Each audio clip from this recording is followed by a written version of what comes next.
November first ಮತ್ತೆ weekend 2 ಒಟ್ಟಿಗೆ ಇದ್ದಿದ್ರಿಂದ ತುಂಬಾ ಡಿಲೇ ಆಯ್ತು ನಾವು ಮೈಸೂರು ರೀಚ್ ಆಗೋಷ್ಟರಲ್ಲಿ. ಊರಿಗೆ ಹೋಗ್ತಿದ್ದಂಗೆ ಊಟ ತಿಂಡಿ ಎಲ್ಲ ಮಾಡ್ಕೊಂಡು ಫಸ್ಟ್ ತೋಟಕ್ಕೆ ಹೋದ್ವಿ.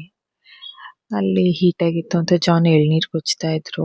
ಅದಾದ್ಮೇಲೆ ಜೀವನ್ ತುಂಬಾ ಕ್ರಾಂಕಿ ಆಗಿದ್ದ, ನಿದ್ದೆ ಬರ್ತಿತ್ತು ಅಂತ ಅವ್ರ ತಾತ ಹಂಗೆ ಓಡಾಡಿಸ್ಕೊಂಡು ನಿದ್ದೆ ಮಾಡಿಸಿದ್ರು. ರಿಟರ್ನ್ ಬಂದ್ಮೇಲೆ ಮಿಕ್ಕಿದ ಕೆಲಸ ಎಲ್ಲ ಮಾಡಿ ಸ್ವಲ್ಪ ಹೊತ್ತು ಅವ್ನ ಆಟ ಆಡಿಸಿ ಆಮೇಲೆ ರೆಸ್ಟ್ ಮಾಡಿದ್ವಿ. Next day morning all souls day ಇತ್ತು. ನಾನು ಬೆಳಗ್ಗೆನೆ ಚರ್ಚ್ಗೆ ಹೋಗಿ ಬಂದ್ಬಿಟ್ಟೆ.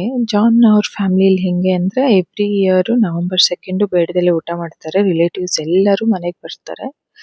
ಬಂದು ಡಿಪಾರ್ಟೆಡ್ ಸೋಲ್ಸ್ಗೋಸ್ಕರ ಪ್ರೇಯರ್ಸ್ ಎಲ್ಲ ಮಾಡ್ತಾರೆ.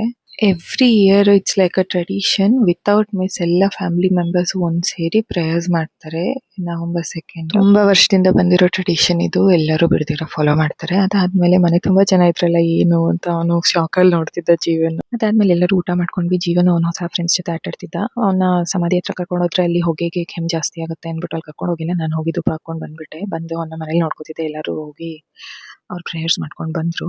ಬರೋಷ್ಟೊತ್ತಿಗೆ ಎಲ್ಲರೂ ಫುಲ್ ಸುಸ್ತಾಗಿ ಹೋಗಿದ್ರು. ಅವತ್ ಬಂದು ರೆಸ್ಟ್ ಮಾಡಿದ್ರು. ಹಬ್ಬದ ದಿನ ಮನೆಗೆ ಬರೋಕ್ಕಾಗಿಲ್ಲ ಅಂತ ನೆಕ್ಸ್ಟ್ ಡೇ ಮಾರ್ನಿಂಗ್ ನಮ್ ದೊಡ್ಡಮ್ಮ ಮಗು ನೋಡಕ್ ಬಂದ್ರು. ಜೀವನ್ಗೆ ತಿಂಡಿ ಮಾಡಿಸ್ಕೊಂಡು ಚರ್ಚ್ ಹತ್ರ ಕರ್ಕೊಂಡು ಹೋಗಿದ್ವಿ. ಅಲ್ಲಂತೂ ಫುಲ್ ಎಕ್ಸೈಟ್ಮೆಂಟ್ ಅಲ್ಲಿ ಮಾತಾಡಿದ್ದು ಅದು ಏನ್ ಮಾತಾಡಿದ್ನೋ ಗೊತ್ತೇ ಆಗಿಲ್ಲ.